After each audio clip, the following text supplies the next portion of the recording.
So are you hitting the wall? Nope, I'm just getting started.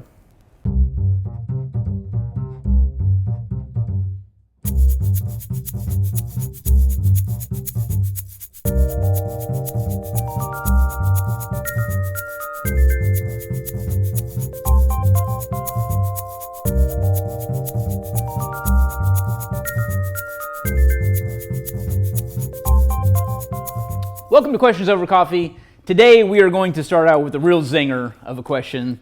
This one comes from Michael over email, and you can see I've got some Pepe Sylvia descriptions behind me that I'm going to go over. I don't understand it. How do you get the numbers to letters of the 100,000 meter grid square ID? My next question is, how do you get the grid zone designation? Doesn't make sense to me. Okay, so on the bottom of all topo maps is marginal information, and this marginal information actually will have not only the 100,000 meter square ID, but also the grid zone designation.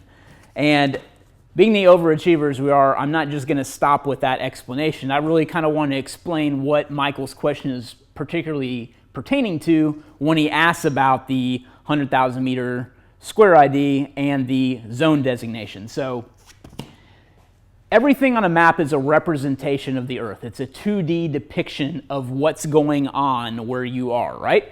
So a 1 in 24,000 scale map, which is what this is, and it's typically also referred to as a 7.5 minute map.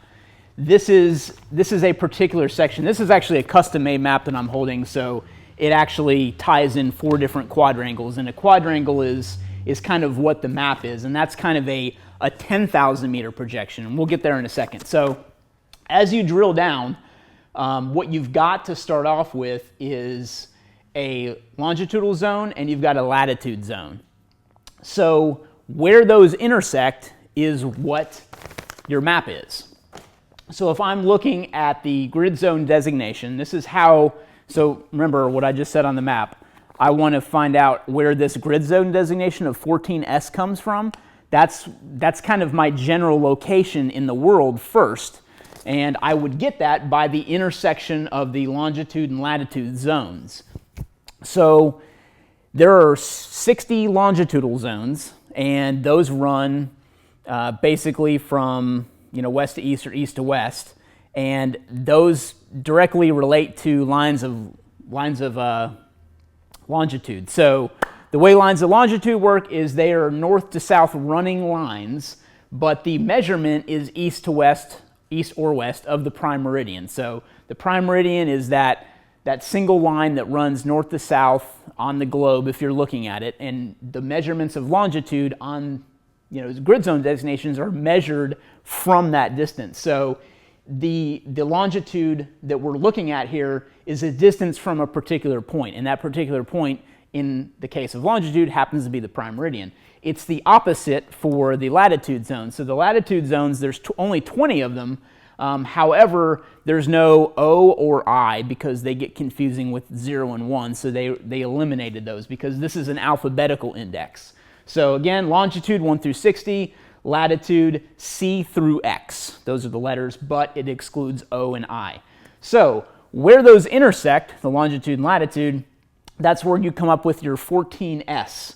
So that's the first part of your map, right? So that's your grid zone designation on the map, and then your 100,000 meter square ID, this 2-digit or 2-letter number here, PB, that is derived from the particular place that you're at within that cross section, if that makes sense.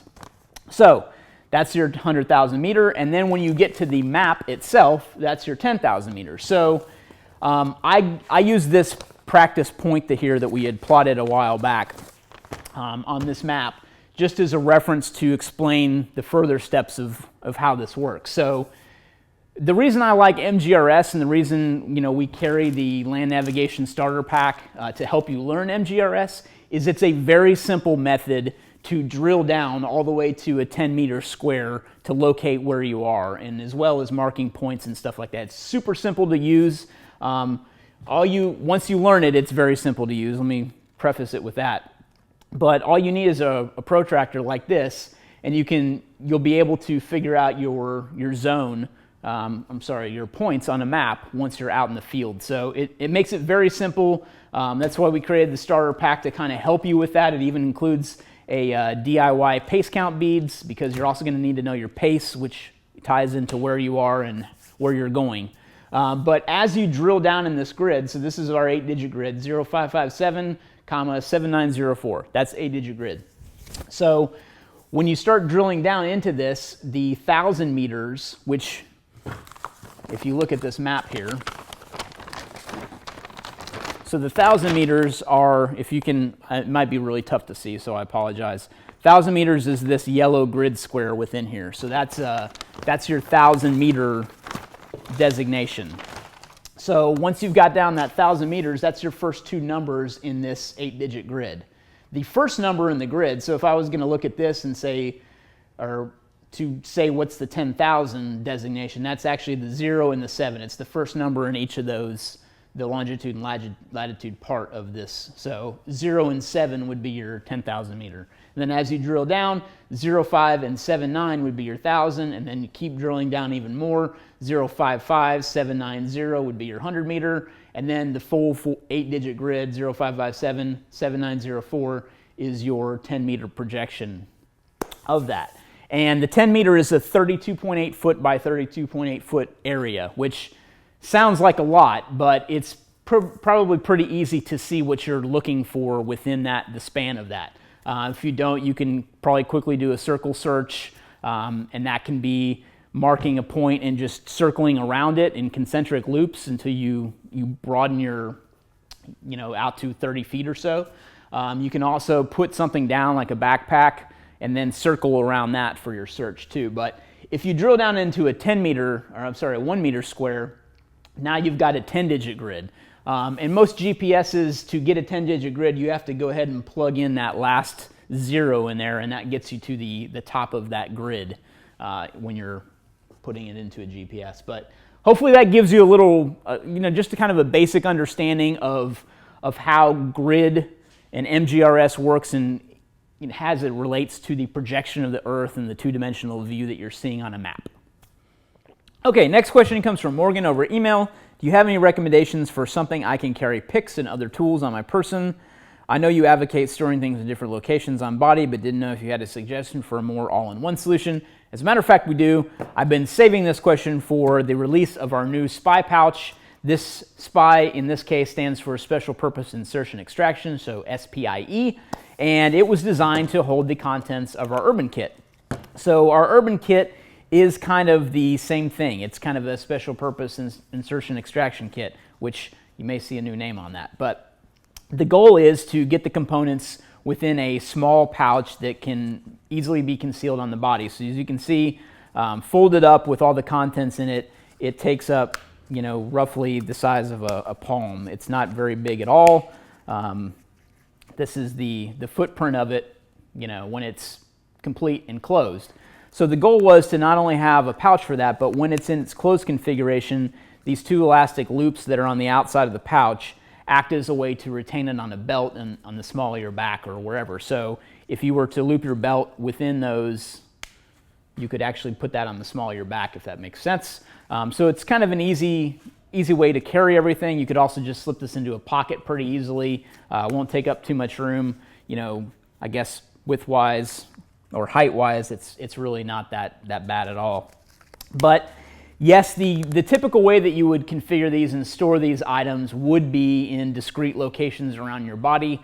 However, there's a lot of people that just want this as a kind of a tool kit, and in that situation, people were carrying this that have bought the SPIE kit from us in this plastic case that it comes in with our logo here. However, we wanted something that would make things a little more easy to access. So within these little components or pouches and configurations that these items are laid out in with the elastic, it makes it really easy to pull things out. So for an example, it's quick stick, easy decoder, and a handcuff shim.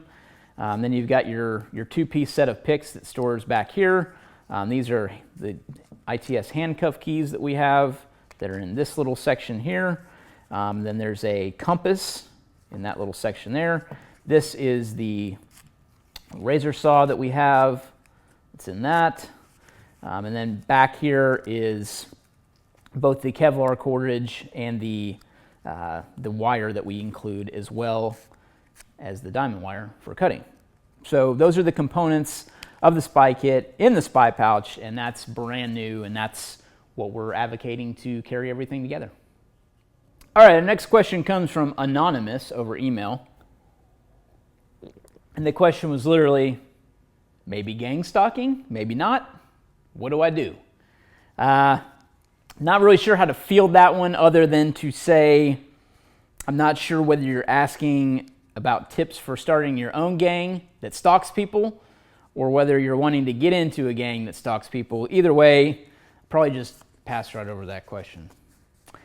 All right, so the next question is from Rick over Twitter. What's your opinion about tactical gloves, Kevlar versus feeling versus protection? What about gloves and shooting? What brand? So I have literally I'll just get it.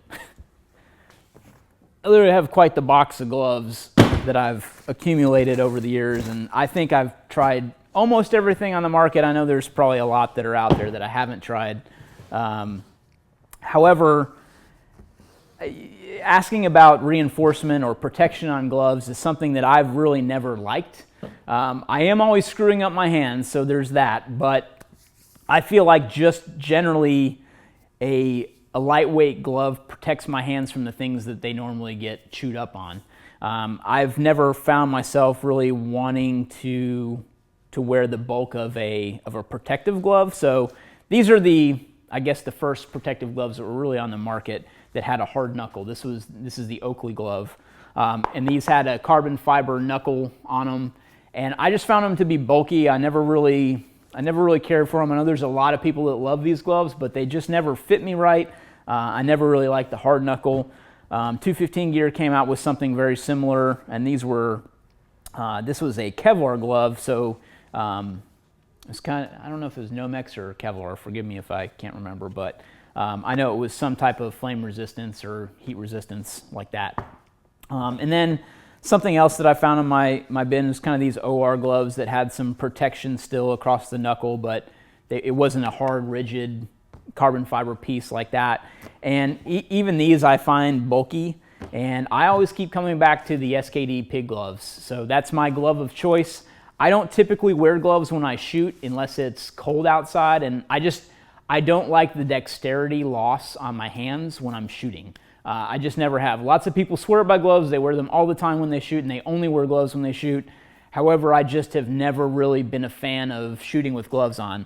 When it's cold, I hate shooting in the cold. I do it anyway, but in those situations, I will wear gloves, and I find myself wishing that I did not have gloves on. And I've tried the whole cut the fingers off thing, and even that decrease in dexterity gets to me too. So that's my 2 cents on that.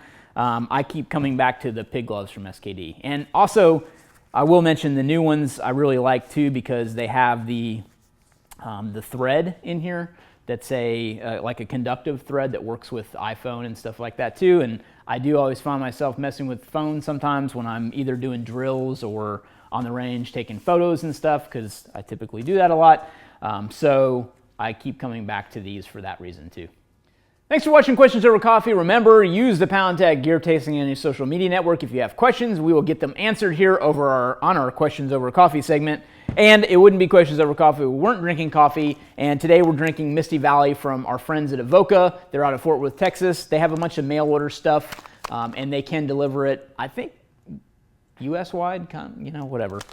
They can deliver.